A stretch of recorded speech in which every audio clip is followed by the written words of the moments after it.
खालसा वाहिगुरू जी की फतेह। Seven Kings गुरुद्वारे तो जो उत्थे बैठे सन भाई अवतार सिंह जी, वो सारे स्कॉलर सन, भावें आपां उन्हां दी सारी रात सुनते रहिंदे, सारे विद्वान सन ते उन्होंने बड़े ही विचार शुभ विचार दिते ने, फॉरवर्ड थिंकिंग विचार दिते, कोई नुकताचीनी भी की है जिहड़ा उन्हां दा हक बनता है कि सिख राज जिहड़ा आया सी क्यों गया, क्योंकि साडा पोलीटिकल स्ट्रक्चर नहीं सी, साडा एडमिनिस्ट्रेटिव स्ट्रक्चर नहीं सी, लड़ाइयां भी सी।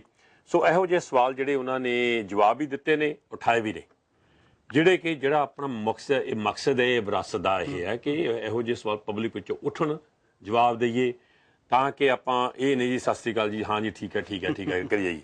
सो ਉਹ ਸਵਾਲਾਂ ਦੇ ਜਵਾਬ ਤੇ ਤੁਸੀਂ ਜੋ ਇਹਨੂੰ ਅਗਾਂਹ ਲਿਜਾਣਾ ਚਾਹੁੰਦੇ ਹੋ ਦੱਸੋ। ਡਾਕਟਰ ਸਾਹਿਬ ਸੱਚਮੁੱਚ ਹੀ ਸਵਾਦ ਆਇਆ ਉਹਨਾਂ ਦੀਆਂ ਗੱਲਾਂ ਸੁਣ ਕੇ। ਜਦੋਂ ਸਿਆਣੇ ਲੋਕ ਬੈਠ ਕੇ ਗੱਲ ਕਰਦੇ ਆ ਜੀ, ਅਸੀਂ ਉਹਨਾਂ ਦੀ ਗੱਲ ਨਾਲ ਸਹਿਮਤ ਹੋਈਏ ਜਾਂ ਨਾ ਸਹਿਮਤ ਹੋਈਏ, ਕੋਈ ਨਾ ਕੋਈ ਲੌਜਿਕ ਤਾਂ ਹੁੰਦਾ ਹੈ। ਜਿਹੜੀ ਮੇਨ ਗੱਲ ਆਈ ਨਾ, ਦੋ ਪਹਿਲੂ ਸੀ। ਕੋਈ ਸੱਜਣਾ ਨੇ ਕਿਹਾ ਕਿ ਉਹ ਸਿੱਖ ਰਾਜ ਨਹੀਂ ਸੀਗਾ, ਰਾਜ ਦੀ ਸ਼ੁਰੂਆਤ ਸੀ ਜੀ, ਇੱਕ ਰਾਜ ਦਾ ਕਨਸੈਪਟ ਸੀ, ਰਾਜ ਦੇ ਬਲ ਨੂੰ ਚੱਕੇ ਗਏ ਮੁੱਢਲੇ ਕਦਮ ਸਨ।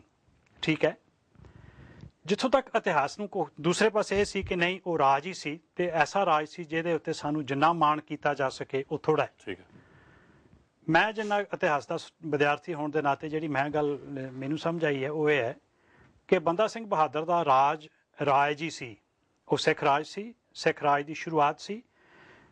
ਉਹਨੇ ਆਪਣਾ ਸਿੱਕਾ ਚਲਾਇਆ, ਉਹਦੀ ਆਪਣੀ ਫੌਜ ਸੀ, ਉਹਨੇ ਆਪਣੇ ਹੁਕਮ ਜਾਰੀ ਕੀਤੇ, ਉਹਨੇ ਆਪਣੇ ਆਦੇਸ਼ ਜਾਰੀ ਕੀਤੇ, ਉਹਨੇ ਆਪਣੀ ਰਾਜਧਾਨੀ ਕਾਇਮ ਕੀਤੀ, ਉਹਨੇ ਆਪਣੇ ਰਾਜ ਦੀ ਹੱਦਬੰਦੀ ਵੀ ਨੀਯਤ ਕੀਤੀ। ਠੀਕ ਹੈ, ਇੱਕ ਸੁਤੰਤਰ ਰਾਜ ਵਾਸਤੇ ਜੋ ਕੁਝ ਵੀ ਚਾਹੀਦਾ ਸੀ ਉਹਨਾਂ ਬੰਦਾ ਸਿੰਘ ਨੇ ਉਹ ਸਾਰਾ ਕੁਝ ਕੀਤਾ। ਜਿਸ ਤੱਕ ਸਵਾਲ ਉਹ ਇਨਫਰਾਸਟਰਕਚਰ ਦਾ ਤੇ ਪੋਲੀਟੀਕਲ ਸਟਰਕਚਰ ਦਾ ਸੀ, ਉਹਨੇ ਬਕਾਇਦਾ ਫੌਜਦਾਰ ਥਾਪੇ, ਉਹਨਾਂ ਬਕਾਇਦਾ ਆਪਣੇ ਆਪਣੇ ਇਲਾਕੇ ਦੇ ਗਵਰਨਰਸ ਜਿਹੜੇ ਸੀਗੇ ਉਹ ਨੀਯਤ ਕੀਤੇ, ਉਹਦਾ ਰਾਜ ਪ੍ਰਬੰਧ ਚਲਾਇਆ। ਜਿਹੜਾ ਸਵਾਲ ਹੈ ਨਾ ਕਿ ਉਹ ਇੰਨੀ ਛੇਤੀ ਉਹ ਰਾਜ ਕਿਉਂ ਖਤਮ ਹੋ ਗਿਆ, ਉਹਦਾ ਕਾਰਨ ਇਹੀ ਹੈ ਕਿ ਬਹੁਤ ਥੋੜੀ ਗਿਣਤੀ ਦੇ ਵਿੱਚ ਸੀ ਸਿੱਖ ਫੌਜ। ਸਿੰਘ ਫੌਜਾਂ ਜਿਹੜੇ ਲੜਨ ਵਾਲੇ ਸੀ ਬਹੁਤ ਥੋੜੀ ਗਿਣਤੀ ਵਿੱਚ ਸੀ। ਹਾਲੇ ਤਾਂ ਉਹ ਚਮਕੌਰ ਦੀ ਲੜਾਈ, ਮੁਕਤਸਰ ਦੀ ਲੜਾਈ, ਸਾਹਿਬਜ਼ਾਦਿਆਂ ਦੀਆਂ ਸ਼ਹੀਦੀਆਂ ਤੋਂ ਕੌਮ ਉੱਠ ਹੀ ਰਹੀ ਸੀ। ਕੁਝ ਲੋਕਾਂ ਨੂੰ ਦੇ ਕੇ 20 ਸਿੰਘ 5 ਪਿਆਰੇ ਦੇ ਕੇ ਬੰਦਾ ਸਿੰਘ ਬਹਾਦਰ ਨੂੰ ਜਰਨੈਲ ਬਣਾ ਕੇ ਥਾਪਿਆ। ਇੱਕ ਸੱਜਣ ਨੇ ਕਿਹਾ ਜਰਨੈਲ ਬੰਦਾ ਸਿੰਘ ਨੂੰ ਜਰਨੈਲ ਤੇ ਬਾਕੀ 5 ਨੂੰ ਉਹਨਾਂ ਦੇ ਅਸਿਸਟੈਂਟ ਨਿਯਤ ਕਰਕੇ ਭੇਜਿਆ ਸੀ। ਇਹ ਗੱਲ ਠੀਕ ਨਹੀਂ। ਗੁਰੂ ਸਾਹਿਬ ਨੇ ਬੰਦਾ ਸਿੰਘ ਬਹਾਦਰ ਨੂੰ ਗੁਰੂ ਖਾਲਸਾ ਪੰਥ ਦੇ ਅਧੀਨ ਕਰਕੇ ਭੇਜਿਆ ਸੀ ਤੇ ਗੁਰੂ ਖਾਲਸਾ ਪੰਥ ਦੀ ਨੁਮਾਇੰਦਗੀ ਉਹ ਜਿਹੜੇ 5 ਸਿੰਘ ਸੀ ਉਹ ਕਰਦੇ ਸਨ ਤੇ ਉਹਨਾਂ ਦੀ ਸਲਾਹ ਤੋਂ ਬਗੈਰ ਹੀ ਪੋਲੀਟੀਕਲ ਫੈਸਲੇ ਬਾਬਾ ਬੰਦਾ ਸਿੰਘ ਬਹਾਦਰ ਨਹੀਂ ਕਰਦੇ ਸਨ, ਉਹਨਾਂ ਦੀ ਸਲਾਹ ਨਾਲ ਕਰਦੇ ਸੀ। ਬੇਸ਼ੱਕ ਕਮਾਨ ਇਹਨਾਂ ਦੀ ਹੀ ਹੁੰਦੀ ਸੀ। ਜਿਸ ਤੱਕ ਸਵਾਲ ਹੈ ਨਾ ਕਿ ਡਿਵੈਲਪਮੈਂਟ ਦੀ, ਇੱਕ ਸਵਾਲ ਸੀਗਾ ਭਈ ਕੌਮ ਦੀ ਡਿਵੈਲਪਮੈਂਟ ਹਾਲੇ ਪੂਰੀ ਨਹੀਂ ਹੋਈ ਸੀ। ਮੈਂ ਇੱਕ ਗੱਲ ਸਪਸ਼ਟ ਕਰ ਦਿਆਂ, ਅਸੀਂ ਗੁਰੂ ਨਾਨਕ ਸਾਹਿਬ ਨੂੰ ਮੰਨਣ ਵਾਲੇ ਸਿੱਖ ਹਾਂ ਜੀ। ਗੁਰੂ ਨਾਨਕ ਸਾਹਿਬ ਨੇ 1469 ਤੋਂ ਲੈ ਕੇ 1708 ਈਸਵੀ ਦੇ 239 ਸਾਲ 10 ਜਾਮਿਆਂ ਦੇ ਵਿੱਚ ਗੁਰੂ ਨਾਨਕ ਦੀ ਜੋਤ ਨੇ ਵਿਚਰ ਕੇ ਇੱਕ ਜੀਵਨ ਜਾਚ ਸੰਪੂਰਨ ਕਰਕੇ ਸਿੱਖਾਂ ਨੂੰ ਦੇ ਦਿੱਤੀ ਸੀ। ਉਹਦੇ ਜਿਹੜੇ ਕੌਮੀ ਗੁਣ ਸੀ ਉਹ ਸਾਰੇ ਇਹ ਜਿਹੜੇ ਸੀਗੇ ਪੂਰੇ ਕਰ ਦਿੱਤੇ ਸੀ। 1699 ਨੂੰ ਗੁਰੂ ਖਾਲਸਾ ਪੰਥ ਦੀ ਸਾਜਨਾ ਕਰਕੇ ਉਹ ਕੌਮ ਦੀ ਜਿਹੜੀ ਡਿਵੈਲਪਮੈਂਟ ਵਾਲੀ ਗੱਲ ਸੀ ਉਹ ਪੂਰੀ ਹੋ ਚੁੱਕੀ ਸੀ, ਪਰ ਉਹ ਜਿਹੜਾ ਪੋਲੀਟੀਕਲ ਸਟਰਕਚਰ ਸੀ ਉਹ ਹਾਲੇ ਇੰਨਾ ਮਜ਼ਬੂਤ ਨਹੀਂ ਹੋਇਆ ਸੀ ਕਿ ਹਿੰਦੁਸਤਾਨ ਦੀ ਇੰਨੀ ਤਾਕਤਵਰ ਜਿਹੜੀ ਹਕੂਮਤ ਹੈ ਉਹਦਾ ਅਸੀਂ ਮੁਕਾਬਲਾ ਕਰ ਸਕਦੇ। ਕੁਝ ਸਾਲ ਅਸੀਂ ਰਾਜ ਕੀਤਾ, ਉਸ ਤੋਂ ਬਾਅਦ ਜਦੋਂ ਸਰਕਾਰੀ ਫੌਜਾਂ ਦਾ ਜ਼ੋਰ ਪੈ ਗਿਆ, ਬੰਦਾ ਸਿੰਘ ਨੇ ਆਪਣੀ ਰਾਜਧਾਨੀ ਛੱਡ ਕੇ ਸ਼ਿਵਾਲਿਕ ਦੀਆਂ ਪਹਾੜੀਆਂ ਵਿੱਚ ਸ਼ਰਨ ਲੈ ਲਈ। ਜਿਹੜੀ ਛਾਪਾਮਾਰੀ ਜੰਗ ਹੈ ਉਹ ਬਾਬਾ ਬੰਦਾ ਸਿੰਘ ਬਹਾਦਰ ਦੀ ਹੀ ਦੇਣ ਹੈ। ਅੱਜ ਸੰਸਾਰ ਦੇ ਵਿੱਚ ਬਹੁਤ ਸਾਰੀਆਂ ਕੌਮਾਂ ਜਿਹੜੀਆਂ ਘੱਟ ਗਿਣਤੀ ਵਿੱਚ ਹੈ, ਜਿਹੜੀਆਂ ਫੌਜਾਂ ਦਾ ਮੁਕਾਬਲਾ ਨਹੀਂ ਕਰ ਸਕਦੀਆਂ, ਉਹ ਗੁਰੀਲਾ ਜੰਗ ਕਰਦੀਆਂ। ਇਹ ਬੰਦਾ ਸਿੰਘ ਬਹਾਦਰ ਨੇ ਸ਼ੁਰੂ ਕੀਤੀ ਸੀ। ਜਿੱਥੇ ਤੱਕ ਸਵਾਲ ਹੈ 700 ਸਿੰਘ ਉਹਦੇ ਨਾਲ ਸੀ, ਉਹਨਾਂ ਬਾਹਰ ਨਿਕਲ ਕੇ ਲੜਾਈ ਕਿਉਂ ਨਾ ਕੀਤੀ? 700 ਨਹੀਂ ਸਨ। ਬੰਦਾ ਸਿੰਘ ਬਹਾਦਰ ਦੇ ਨਾਲ ਗੁਰਦਾਸ ਨੰਗਲ ਦੀ ਗੜੀ ਦੇ ਵਿੱਚੋਂ 300 ਤੋਂ ਵੀ ਘੱਟ ਸਿੰਘ ਗ੍ਰਿਫਤਾਰ ਕੀਤੇ ਗਏ ਸੀ। ਉਹਨਾਂ ਨੂੰ ਬੰਨ੍ਹ ਕੇ ਉਹਨਾਂ ਦਾ ਜਲੂਸ ਲਾਹੌਰ ਵਿੱਚ ਦੀ ਲਿਆ ਕੇ ਦਿੱਲੀ ਵੱਲ ਨੂੰ ਲੈ ਕੇ ਗਏ ਸੀ। ਪੰਜਾਬ ਦੇ ਵਿੱਚ ਦੀ ਜਿੱਥੋਂ ਦੀ ਵੀ ਉਹ ਲੰਘਦੇ ਸੀ, ਜਿੱਥੇ ਵੀ ਕੋਈ ਦੱਸ ਪੈਂਦੀ ਸੀ, ਕੋਈ ਸਿੰਘ ਲੱਭਦਾ ਸੀ, ਉਹਨੂੰ ਵੀ ਫੜ ਕੇ ਨਾਲ ਊਠਾਂ ਤੇ ਲੱਦ ਲੈਂਦੇ ਸੀ। ਜਿਹੜਾ ਸ਼ਹੀਦ ਹੋ ਜਾਂਦਾ ਸੀ ਉਹਦਾ ਸਿਰ ਵੱਢ ਕੇ ਗੱਡਿਆਂ ਤੇ ਲੱਦ ਲੈਂਦੇ ਸੀ। ਕਈ ਗੱਡੇ ਸਿੰਘਾਂ ਦੇ ਸਿਰਾਂ ਨਾਲ ਭਰੇ ਹੋਏ ਸਨ ਤੇ ਕਈ ਊਠਾਂ ਦੇ ਉੱਤੇ ਉਹਨਾਂ ਨੇਜਿਆਂ ਤੇ ਟੰਗ ਕੇ ਸਿਰ ਨਾਲ ਨਾਲ ਫੌਜ ਤੁਰੀ ਜਾ ਰਹੀ ਸੀ। ਬਹੁਤ ਵੱਡੀ ਗਿਣਤੀ ਦੇ ਵਿੱਚ ਉਸ ਵੇਲੇ ਪੰਜਾਬ 'ਚ ਤਬਾਹੀ ਹੋਈ ਸੀ, ਔਰ ਉਸ ਦੇ ਬਾਵਜੂਦ ਵੀ ਇੰਨਾ ਕੁਝ ਹੋ ਕੇ ਇੰਨਾ ਡਰ, ਇੰਨਾ ਸਹਿਮ ਵਾਲਾ ਮਾਹੌਲ ਪੈਦਾ ਕਰਨ ਦੀ ਕੋਸ਼ਿਸ਼ ਕੀਤੀ ਹਕੂਮਤ ਨੇ। ਜਦੋਂ ਅਸੀਂ ਗੱਲ ਕਰਦੇ ਹਾਂ ਨਾ ਕਿ ਸਿੱਖ ਲੜ ਪਏ, ਠੀਕ ਹੈ ਗੱਲ, ਅਸੀਂ ਬੰਦਈ ਤੇ ਤੱਤ ਖਾਲਸੇ ਦੇ ਰੂਪ ਦੇ ਵਿੱਚ ਸਾਡਾ ਮੁੱਢਲੇ ਤੌਰ ਤੇ ਝਗੜਾ ਹੋਇਆ ਜੀ, ਪਰ ਤੱਤ ਖਾਲਸਾ ਗੁਰੂ ਖਾਲਸਾ ਪੰਥ ਦੀ ਜਿਹੜੀ ਅਗਵਾਈ ਸੀ ਉਹਨੂੰ ਕਾਇਮ ਰੱਖਦਾ ਹੋਇਆ। ਕਿੱਡੀ ਵੱਡੀ ਗੱਲ ਹੈ ਇਹ ਵੀ ਕੁਝ ਸਾਲ ਬਾਅਦ ਹੀ, ਇੰਨੀ ਵੱਡੀ ਮਾਰ ਖਾਣ ਤੋਂ ਮਗਰੋਂ ਕੁਝ ਸਾਲ ਬਾਅਦ ਹੀ ਮਿਸਲਾਂ ਦੇ ਰੂਪ ਦੇ ਵਿੱਚ ਅਸੀਂ ਪੰਜਾਬ ਤੇ ਕਬਜ਼ੇ ਕਰਨੇ ਸ਼ੁਰੂ ਕਰ ਦਿੱਤੇ, ਤੇ ਉਸ ਤੋਂ ਬਾਅਦ ਕੁਝ ਸਾਲ ਬਾਅਦ ਹੀ ਅਸੀਂ ਦੁਆਰਾ ਸਰਹੰਦ ਢਾਹ ਲਈ। ਕੁਝ ਸਾਲ ਬਾਅਦ ਹੀ ਲਾਹੌਰ ਤੇ ਕਬਜ਼ਾ ਕਰਕੇ ਅਸੀਂ ਦੁਆਰਾ ਜੱਸਾ ਸਿੰਘ ਆਹਲੂਵਾਲੀਆ ਦੀ ਅਗਵਾਈ ਦੇ ਵਿੱਚ ਸਿੱਖ ਸਿੱਕਾ ਜਾਰੀ ਕਰ ਦਿੱਤਾ, ਤੇ 1799 ਨੂੰ ਇੱਕ ਆਰਗੇਨਾਈਜ਼ਡ ਢੰਗ ਦੇ ਨਾਲ ਪ੍ਰੋਪਰ ਪ੍ਰਮਾਣਿਤ ਰੂਪ ਦੇ ਵਿੱਚ ਲਾਹੌਰ ਦੇ ਉੱਤੇ ਕੇਸਰੀ ਨਿਸ਼ਾਨ ਝੁਲਾ ਕੇ ਖਾਲਸਾ ਰਾਜ ਜਿਹੜਾ ਸੀਗਾ, ਐਸਾ ਖਾਲਸਾ ਰਾਜ ਕਾਇਮ ਕੀਤਾ ਜਿਹੜਾ ਪੂਰੇ ਏਸ਼ੀਆ ਦਾ ਸਭ ਤੋਂ ਵੱਧ ਤਾਕਤਵਰ ਰਾਜ ਸੀ। ਮੈਂ ਉਹਨਾਂ ਸੱਜਣਾ ਦੀ ਇੱਕ ਗੱਲ ਨਾਲ ਸਹਿਮਤ ਹਾਂ ਕਿ ਇਹ ਰਾਜ ਦੇ ਸੁਪਨੇ ਦੀ ਸ਼ੁਰੂਆਤ ਸੀ। ਇਹ ਇੱਕ ਆਪਣੇ ਆਪ ਦੇ ਵਿੱਚ ਪੂਰਾ ਤਾਕਤਵਰ ਰਾਜ ਕਾਇਮ ਕਰਨ ਦੀ ਸ਼ੁਰੂਆਤ ਸੀ, ਤੇ ਬੰਦਾ ਸਿੰਘ ਬਹਾਦਰ ਨੇ ਇਹ ਆਪਣੇ ਰਾਜ ਦੇ ਵਿੱਚ ਕਰਕੇ ਵਿਖਾਈ। ਅਸੀਂ ਬਹੁਤ ਸਾਰਾ ਸਮੇਂ ਵਿਰੋਧੀ ਪ੍ਰਚਾਰ ਦਾ ਜਾਂ ਵਿਰੋਧੀ ਵਿਚਾਰ ਦਾ ਸ਼ਿਕਾਰ ਹੋ ਕੇ ਆਪਣੀਆਂ ਜਿਹੜੀਆਂ ਵਿਰਾਸਤ ਦੇ, ਜਿਹੜੀਆਂ ਸਾਡੇ ਇਤਿਹਾਸ ਦੇ ਮਾਣ ਕਰਨ ਯੋਗ ਪੰਨੇ ਹੈ, ਉਹਨਾਂ ਨੂੰ ਅਸੀਂ ਅਣਦੇਖਿਆ ਜਾਂ ਕਰ ਦਿੰਦੇ ਹਾਂ, ਜਾਂ ਵੈਸੇ ਅਸੀਂ ਉਹਨਾਂ ਦੇ ਪ੍ਰਤੀ ਨੈਗੇਟਿਵ ਕਿਸਮ ਦੇ ਖਿਆਲ ਰੱਖਣੇ ਸ਼ੁਰੂ ਕਰ ਦਿੰਦੇ ਹਾਂ। ਮੈਂ ਇਹ ਸੋਚਦਾ ਡਾਕਟਰ ਸਾਹਿਬ ਭਈ ਬਾਬਾ ਬੰਦਾ ਸਿੰਘ ਬਹਾਦਰ ਨੇ ਜਿਸ ਚੜ੍ਹਦੀ ਕਲਾ ਦੇ ਨਾਲ ਆ ਕੇ ਪੰਜਾਬ ਦੇ ਵਿੱਚ ਉਹ ਆਇਆ ਹਨੇਰੀ ਦੀ ਤਰ੍ਹਾਂ, ਤੇ ਉਹਦੇ ਸਾਹਮਣੇ ਲੋਕ ਥਰ-ਥਰ ਕੰਬਦੇ ਸੀ। ਵਜ਼ੀਰ ਖਾਨ ਵਰਗਾ ਏਡਾ ਵੱਡਾ ਜਰਨੈਲ, ਜਿਹਦਾ ਉਸ ਵੇਲੇ ਕਹਿੰਦੇ ਆ ਵੀ ਏਸ਼ੀਆ ਦੇ ਵਿੱਚ ਉਹਦਾ ਮੁਕਾਬਲਾ ਨਹੀਂ ਸੀ ਜੀ, ਉਹਨੂੰ ਇੱਕ ਦਿਨ ਦੇ ਵਿੱਚ ਹੀ ਉਹਦੀ ਗਿਣਤੀ 'ਚ ਫੌਜ ਵੀ ਵੱਡੀ, ਉਹਦੇ ਕੋਲ ਹਾਥੀ ਵੀ ਜ਼ਿਆਦਾ, ਉਹਦੇ ਕੋਲ ਤੋਪਖਾਨਾ ਵੀ ਜ਼ਿਆਦਾ, ਇੱਕ ਦਿਨ ਦੇ ਵਿੱਚ ਹੀ ਉਹਨੂੰ ਮਾਰ ਲੈਣਾ, ਸਰਹੰਦ ਉੱਤੇ ਕਬਜ਼ਾ ਕਰ ਲੈਣਾ। ਇਹ ਬਾਬਾ ਬੰਦਾ ਸਿੰਘ ਬਹਾਦਰ ਦੀ ਜਿਹੜੀ ਯੋਗ ਅਗਵਾਈ ਸੀ ਉਹਦੇ ਕਾਰਨ ਹੀ ਸੰਭਵ ਹੋ ਸਕਿਆ। ਤੁਸੀਂ ਇਹ ਵੀ ਨਹੀਂ ਸੋਚਦੇ ਕਿ ਜਿਹੜਾ ਆਪਾਂ ਕਿਸੇ ਕਾਰਨ ਕਰਕੇ ਫਰਜ਼ ਕਰੋ, ਕਿਉਂਕਿ ਸਾਡਾ ਇਤਿਹਾਸ ਹੀ ਸਾਨੂੰ ਇਹੋ ਜਿਹਾ ਪੜ੍ਹਾਇਆ ਜਾਂਦਾ ਜਾਂ ਵਿਗਾੜਿਆ ਜਾਂਦਾ, ਉੱਥੇ ਬੰਦਾ ਸਿੰਘ ਬਹਾਦਰ ਨੇ ਉੱਥੇ ਮਾਧੋ ਦਾਸ ਬੈਰਾਗੀ ਪੇਸ਼ ਕੀਤਾ ਜਾਂਦਾ, ਤੇ ਜੋ ਬੱਚਿਆਂ ਜੋ ਸਕੂਲਾਂ ਵਿੱਚ ਪੜ੍ਹਨਾ ਤੇ ਉਹੋ ਹੀ ਹਿਸਾਬ ਉਹੋ ਹੀ ਉਹਨਾਂ ਸਮਝਣਾ, ਕਿਉਂਕਿ ਅਸੀਂ ਇਤਿਹਾਸ ਵੱਲ, ਜਿੱਦਾਂ ਅੱਗੇ ਵੀ ਤੁਸੀਂ ਗੱਲ ਕੀਤੀ ਸੀ ਕਿ ਸਾਡਾ ਇਤਿਹਾਸ ਹੀ ਉਹ ਪੜ੍ਹਾਇਆ ਜਾਂਦਾ ਜਿਹੜਾ ਅਸੀਂ ਉਹਦੇ ਵੱਲ ਖਿਆਲ ਨਹੀਂ ਕੀਤੇ, ਨਾ ਉਹ ਸੁਧਾਰਿਆ ਜਾਂਦਾ। ਬੈਰਾਗੀ ਮੰਡਲ ਪੰਜਾਬ ਦੇ ਵਿੱਚ, ਜੰਮੂ ਦੇ ਵਿੱਚ, ਜਿੱਥੇ ਇਹ ਰਹਿਣ ਵਾਲੇ ਸੀ ਰਾਜੌਰੀ ਦੇ ਜੀ, ਉੱਥੇ ਇਹਦੇ ਜਿਹੜੇ ਵਾਰਿਸ ਹੈ ਉਹਨਾਂ ਨੇ ਕਾਇਮ ਰੱਖਿਆ ਹੋਇਆ। ਕਿਹਦੀ ਅਸੀਂ ਗੱਲ ਕਰਾਂਗੇ, ਅਸੀਂ ਧੰਨ ਗੁਰੂ ਨਾਨਕ ਦੇਵ ਸੱਚੇ ਪਾਤਸ਼ਾਹ ਜੀ ਦੇ ਜਿਹੜੇ ਹੈਗੇ ਨੇ ਪੁਸ਼ਤ ਦਰ ਪੁਸ਼ਤ ਵਾਰਿਸ, ਕਿਸੇ ਨੇ ਸਤਿਗੁਰੂ ਜੀ ਦਾ ਚੋਲਾ ਸੰਭਾਲ ਕੇ ਆਪਣਾ ਹਲਵਾ ਮੰਡਾ ਚਲਾਇਆ ਹੋਇਆ, ਕਿਸੇ ਨੇ ਕੁਛ ਕੀਤਾ ਹੋਇਆ, ਕਿਸੇ ਨੇ ਕੁਛ ਕੀਤਾ ਹੋਇਆ। ਜਿਹੜਾ ਗੁਰਮਤ ਦਾ ਸਿਧਾਂਤ ਸੀ ਨਾ ਕਿ ਗੁਰੂ ਨਾਨਕ ਤੋਂ ਬਾਅਦ ਜੋਤ ਗੁਰੂ ਅੰਗਦ ਦੇਵ ਦੇ ਵਿੱਚ, ਤੇ ਇਸ ਤਰ੍ਹਾਂ ਜੋਤ ਚੱਲਦੀ ਗੁਰੂ ਖਾਲਸਾ ਪੰਥ ਵਿੱਚ, ਤੇ ਗੁਰੂ ਖਾਲਸਾ ਪੰਥ ਦਾ ਥਾਪਿਆ ਹੋਇਆ, ਗੁਰੂ ਸਾਹਿਬ ਵੱਲੋਂ ਥਾਪਿਆ ਹੋਇਆ ਜਰਨੈਲ ਸੀ ਬਾਬਾ ਬੰਦਾ ਸਿੰਘ ਬਹਾਦਰ। ਤੇ ਜਿਹੜੇ ਲੋਕ ਇਹਨੂੰ ਮਾਧੋ ਦਾਸ ਵੈਰਾਗੀ ਦੇ ਰੂਪ ਦੇ ਵਿੱਚ ਪੇਸ਼ ਕਰਦੇ ਆ, ਲੋਕਾਂ ਨੇ ਇਹ ਵੀ ਕਿਹਾ ਕਿ ਜਿਸ ਵੇਲੇ ਗੁਰੂ ਗੋਬਿੰਦ ਸਿੰਘ ਦੇ ਸਾਰੇ ਸਾਹਿਬਜ਼ਾਦੇ ਸ਼ਹੀਦ ਕਰ ਦਿੱਤੇ ਗਏ, ਬਹੁਤ ਵੱਡਾ ਨੁਕਸਾਨ ਹੋਇਆ, ਸਾਬੋ ਕੀ ਤਲਵੰਡੀ ਤੋਂ ਬੇਦਿਲ ਹੋ ਕੇ, ਨਿਰਾਸ਼ ਹੋ ਕੇ ਦੱਖਣ ਦੇ ਵਿੱਚ ਨੰਦੇੜ ਜਾ ਕੇ ਮਾਧੋ ਦਾਸ ਵੈਰਾਗੀ ਦੇ ਚਰਨੀ ਪਏ, ਤੇ ਇਹਨੂੰ ਜਰਨੈਲ ਬਣਾ ਕੇ ਪੰਜਾਬ ਦੇ ਵਿੱਚ ਭੇਜਿਆ। ਗੈਰ ਸਿੱਖ ਇਤਿਹਾਸਕਾਰਾਂ ਨੇ ਇਹ ਇੱਕ ਸੱਚ ਸਵੀਕਾਰ ਕੀਤਾ ਕਿ ਸਾਬੋ ਕੀ ਤਲਵੰਡੀ ਵਿੱਚ ਗੁਰੂ ਗੋਬਿੰਦ ਸਿੰਘ ਮਹਾਰਾਜ ਜੀ ਦੇ ਕੋਲ ਇੰਨੀ ਤਾਕਤ ਸੀ ਜਿੰਨੀ ਅਨੰਦਪੁਰ ਸਾਹਿਬ ਦੇ ਵਿੱਚ ਵੀ ਨਹੀਂ ਸੀ ਜੀ, ਤੇ ਬੇਦਿਲ ਹੋ ਕੇ ਜਾਣ ਵਾਲੀ ਗੱਲ ਜਿਹੜੀ ਹੈ ਇਹ ਯੋਗ ਨਹੀਂ ਹੈ।